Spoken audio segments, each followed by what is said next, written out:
Sim. Amém. Amém. Você pode dar uma caprichada no amém, porque é bênção à beça. Amém. Obrigado. Olha, falando de bênção à beça, hoje de manhã a gente orou aqui. Quem tocou baixo no nosso louvor da manhã? Mauro Belés, nosso querido presbítero. E por isso a gente tem que agradecer muito a Deus.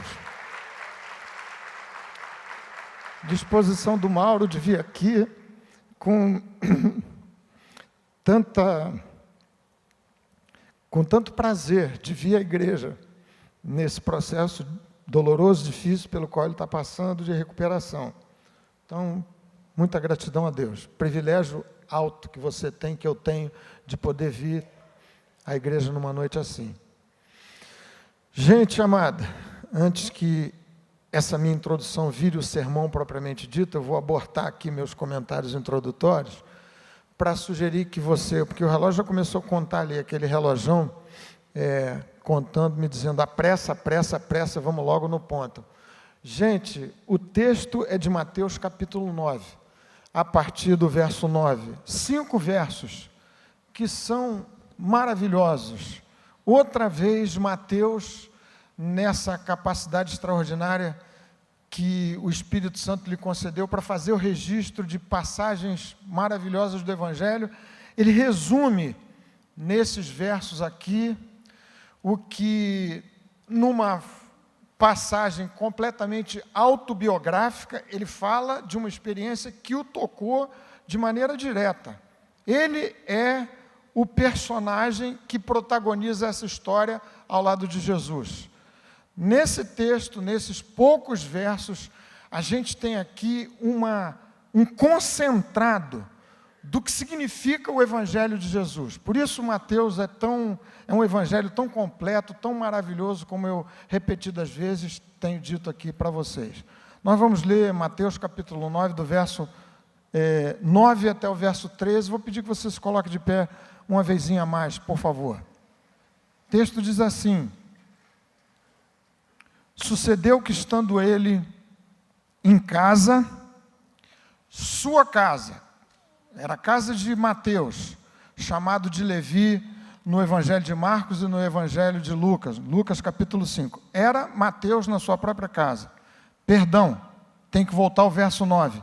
Partindo Jesus dali, viu um homem chamado Mateus, sentado na coletoria, e disse-lhe: segue-me.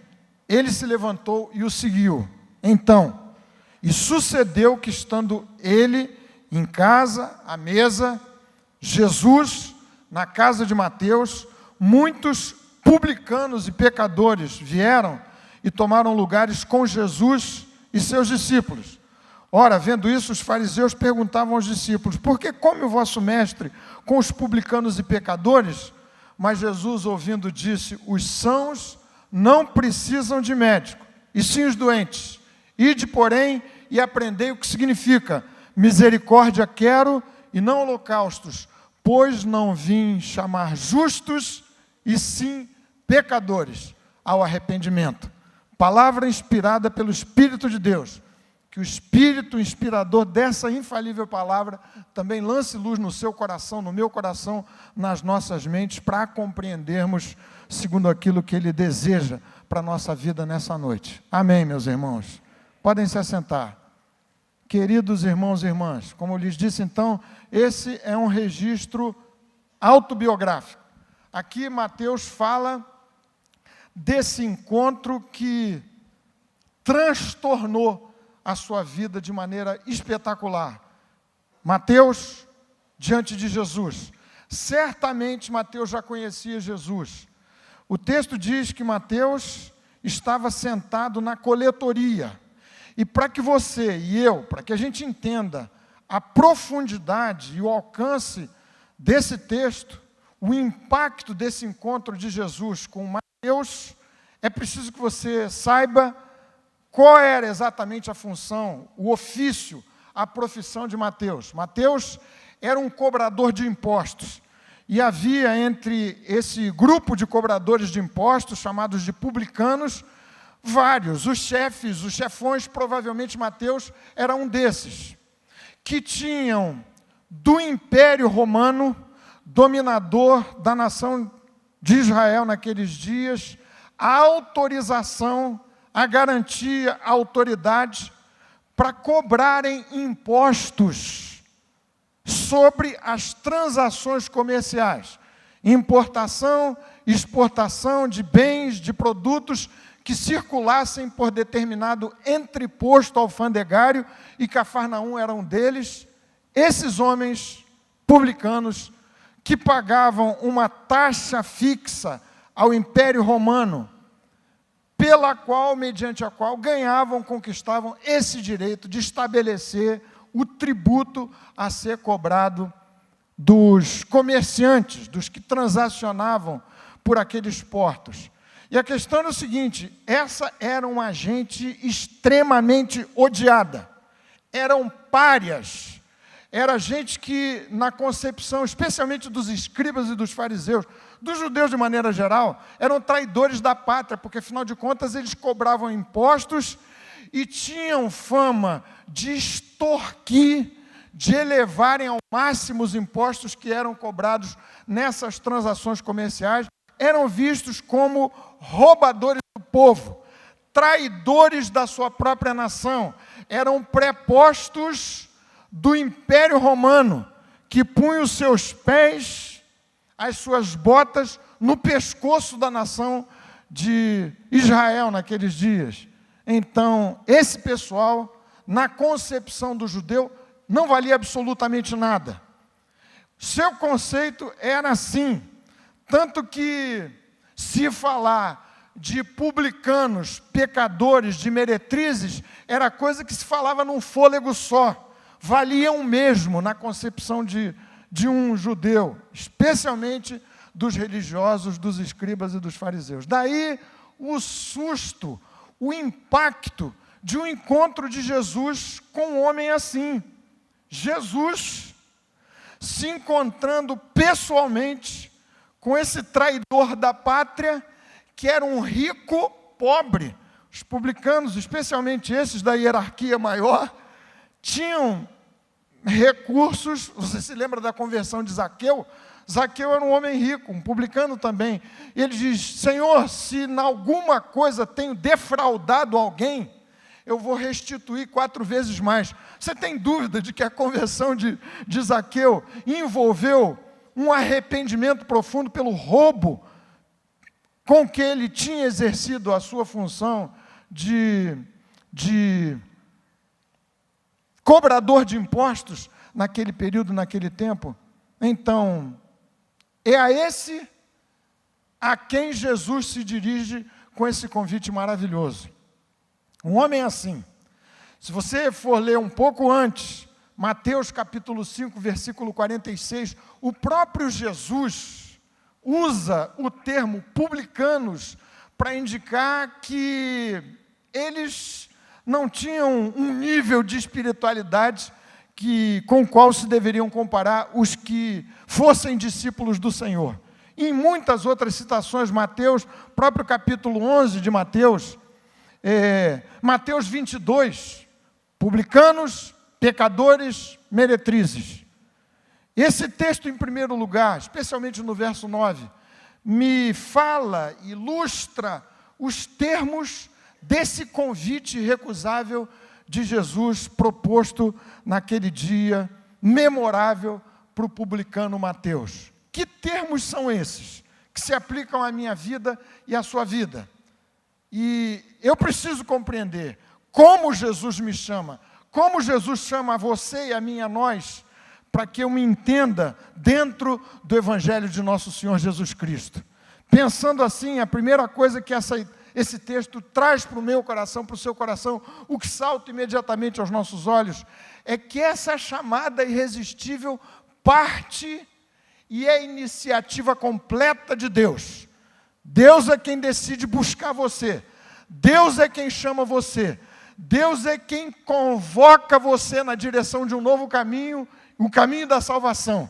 Jesus, João capítulo 15, num texto extraordinário do Senhor com os seus discípulos, ele diz exatamente isso, verso 16: não fostes vós que me escolhestes a mim.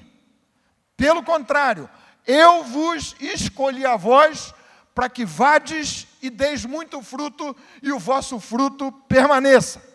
Romanos, capítulo 5, teologia da graça pura.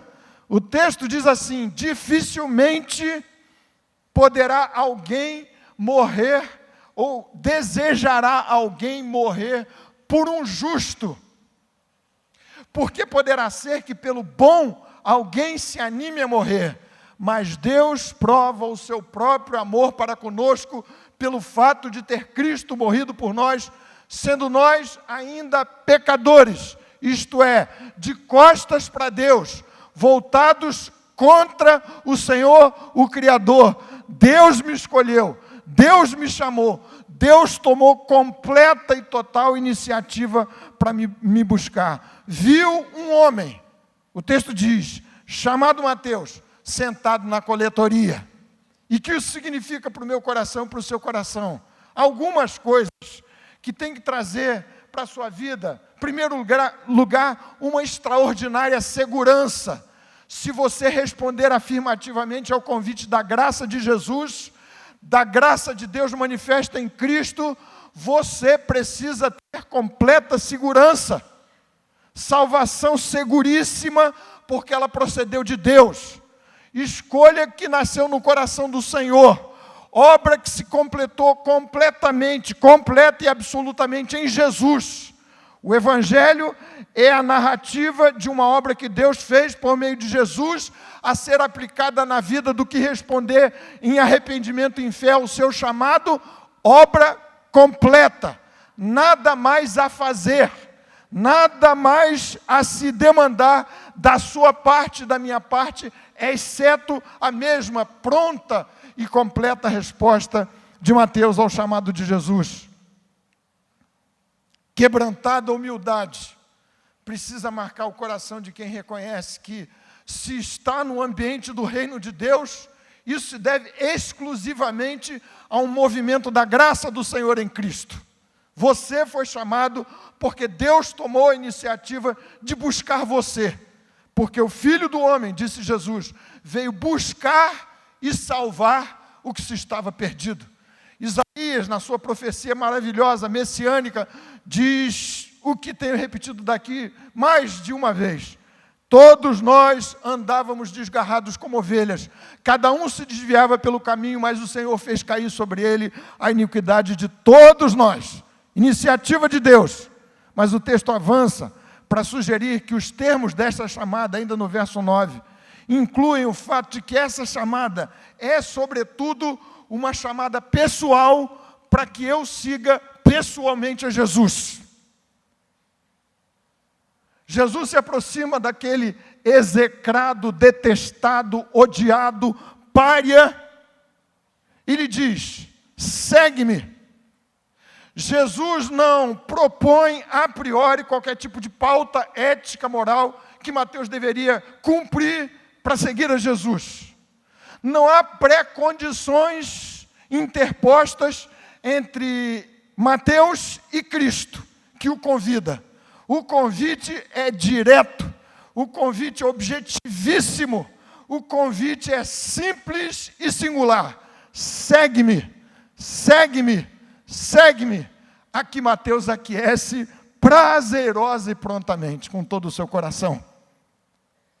O que isso significa? Muito mais do que um conceito solto qualquer, perdido, nebuloso no ar, teológico. O Evangelho de Jesus me chama e a você, a essa igreja, a seguirmos a Jesus. Se você não vir nessa igreja presbiteriana Betânia traços muito claros de Cristo, do seu nome, exaltado sobre qualquer outro nome, se você aqui entre nós não vir traços nítidos do caráter de Jesus, que tem que se expressar na minha vida, na sua vida, é melhor que você procure outra comunidade. Porque a minha chamada, a sua, a nossa, é sobretudo uma chamada completamente pessoal. para seguir a Jesus. Segue-me. Nós não temos santos de devoção particular ou favorita. Não se pode pensar aqui em lideranças ou mesmo igrejas que se sobreponham a Jesus. Segue-me é a chamada essencial do Evangelho de nosso Senhor Jesus Cristo. Significa dizer que o tempo todo, quem, como eu e você, assim eu suponho, desejamos responder afirmativamente com Mateus a esse convite, segue-me. Precisamos fazer aquela pergunta celebrizada como título de um livro best-seller escrito por um pastor americano, que resolveu desafiar a sua comunidade nesses termos: em meus passos, em seus passos, o que faria Jesus? E a revolução se estabeleceu naquela comunidade. Se o meu chamado é para seguir a Jesus, eu me preciso perguntar o tempo todo: o que Jesus faria em meu lugar? Será que Jesus seria tão impertinente quanto eventualmente eu sou nas minhas relações interpessoais, a ponto de infernizar a vida até dos meus irmãos? Será que Jesus seria tão agressivo na troca de opiniões, num certo contraditório que eventualmente se estabelece até quando reúnem-se irmãos? Será que Jesus agiria nos termos da minha concepção tosca do que seja o Evangelho? Eu preciso me perguntar, porque a chamada é: em meus passos, o que faria Jesus? A chamada é: segue-me. Então eu preciso o tempo todo saber se estou olhando para o Mestre, se estou seguindo a Jesus, se estou avançando com Ele.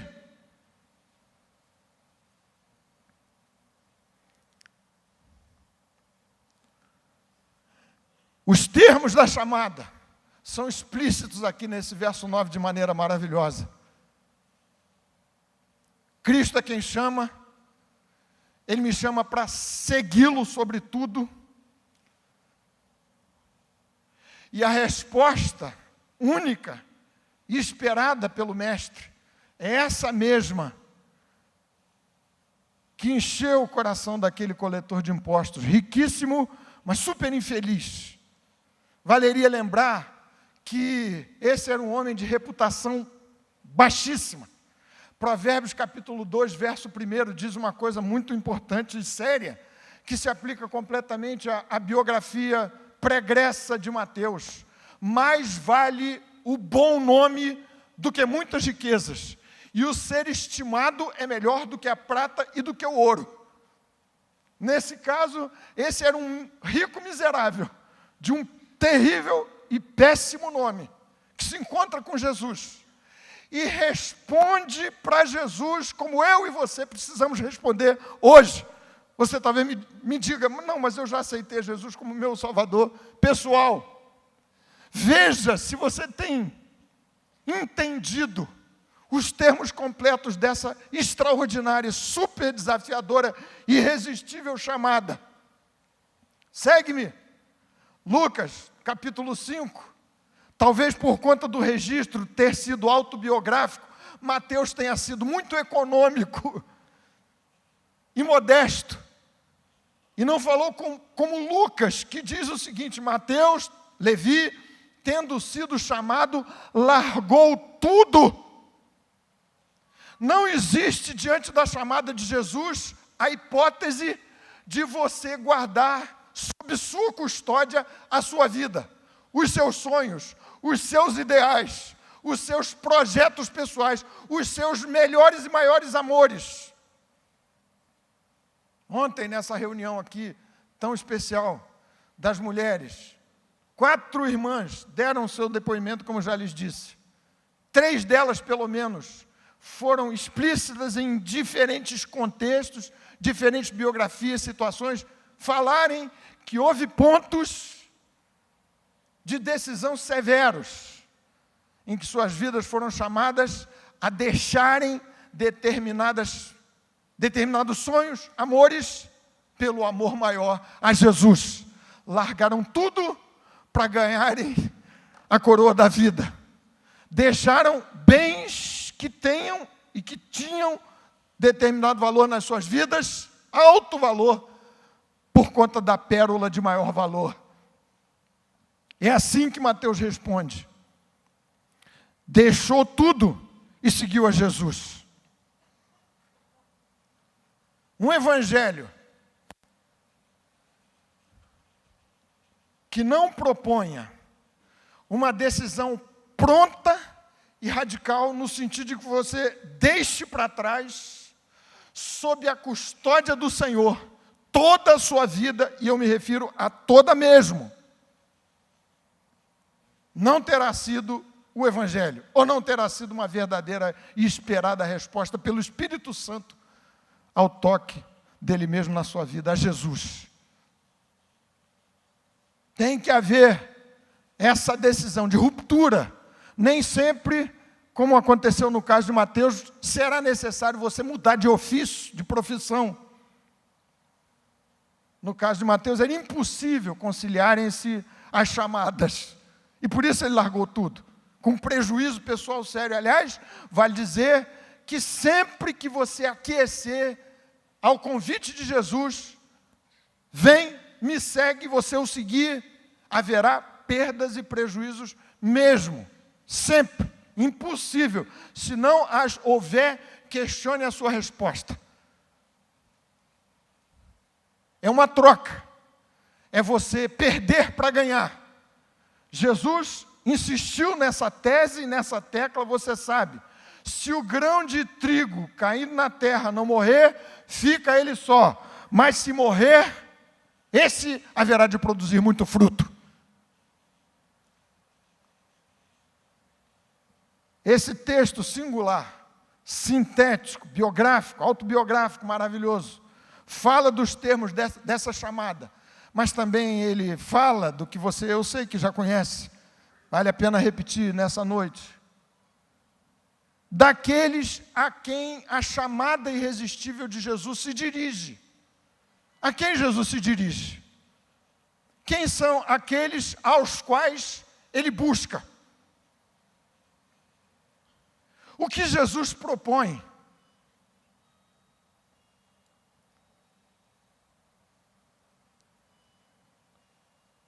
Você viu que os fariseus se espantaram com o fato de que Jesus, depois daquele encontro glorioso, aceitou o convite de Mateus para ir à sua casa e participar de uma ceia, rodeado de publicanos, de pecadores, de gente daquele tipo de vida estranha que Mateus